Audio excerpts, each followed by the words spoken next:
ہمارے بہن بھائی حج کے لیے تشریف لے جائیں گے وہ اچھی طرح یاد رکھیں کہ حج کی 3 قسمیں ہوتی ہیں۔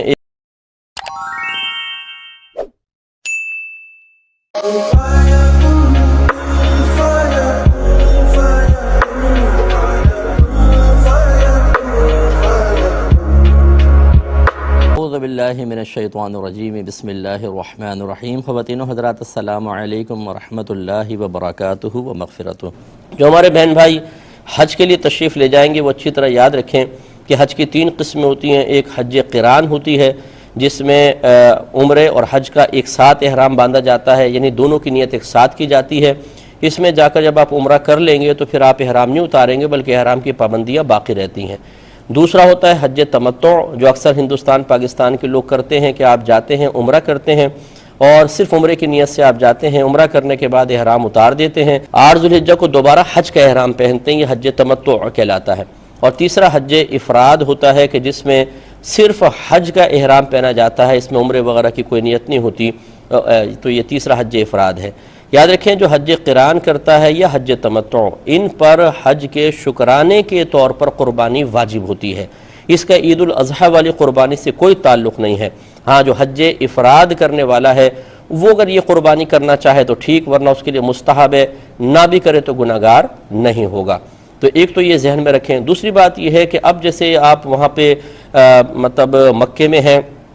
پھر وہاں سے مینا، پھر عرفات، پھر مزدلفہ، پھر مینا تشریف لائیں گے، تو اب یہاں سے جب آپ جاتے ہیں تو ان تمام کے جتنے ایام ہیں انہیں ضرور کاؤنٹ کیجئے۔ اگر مکے میں آپ ہیں، جیسے عزیزیہ میں جا کے بھی آپ ٹھہرتے ہیں یا عین مکے کے کسی ہوٹل میں ٹھہرے ہوئے ہیں، یہ سارے دن، پھر مینا، مزدلفہ، عرفات، پھر مینا میں یہ سارے کے سارے دن کا آپ شمار کریں گے۔ اگر یہ 15 دن یا اس سے زیادہ بنتے ہیں تو آپ ٹیم ہیں، اگر اور پھر مالک نصاب بھی ہوں تو عید الاضحیٰ والی قربانی علیحدہ کرنی ہوگی، ایک حج کے شکرانے والی اور ایک ایسی۔ اور اگر کوئی ان تمام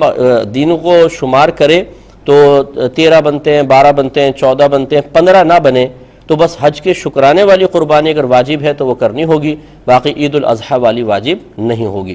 دوسری بات یہ ہے کہ اگر آپ وہاں پر گئے، مثال کے طور پہ آپ نے ایام کو شمار کیا اور پتہ چلا کہ آپ 15 دن سے زیادہ یہاں پر ٹھہریں گے، یعنی مکے اور مینا وغیرہ کے تمام ایام ملا کر 15 دن یا اس سے زیادہ دن بن رہے ہیں اور باقی شرائط بھی آپ میں ہیں اور قربانی عید الاضحیٰ والی واجب ہو گئی ہے، تو ضروری نہیں ہے کہ آپ وہاں پر کریں، بلکہ آپ پاکستان میں، ہندوستان میں کسی کو وکیل بنا سکتے ہیں کہ بھئی یہاں بالکل، کیونکہ وہاں قربانی تھوڑی مہنگی پڑے گی اور یہاں کافی سستی ہوتی ہے، تو آپ یہ کوئی مطلب گناہ کی صورت بھی نہیں ہے کہ وہاں نہیں کر رہے یہاں کر رہے ہیں۔ جو حج کے شکرانے والی ہے وہ تو وہیں پہ کرنی ہوگی اور حدود حرم میں جانور ذبح کرنا ہوتا ہے، لیکن عید الاضحیٰ والی اگر آپ پر واجب ہو رہی ہے تو وہاں کرنا لازم نہیں، آپ یہاں پر کسی کو اپنا وکیل بنا سکتے ہیں۔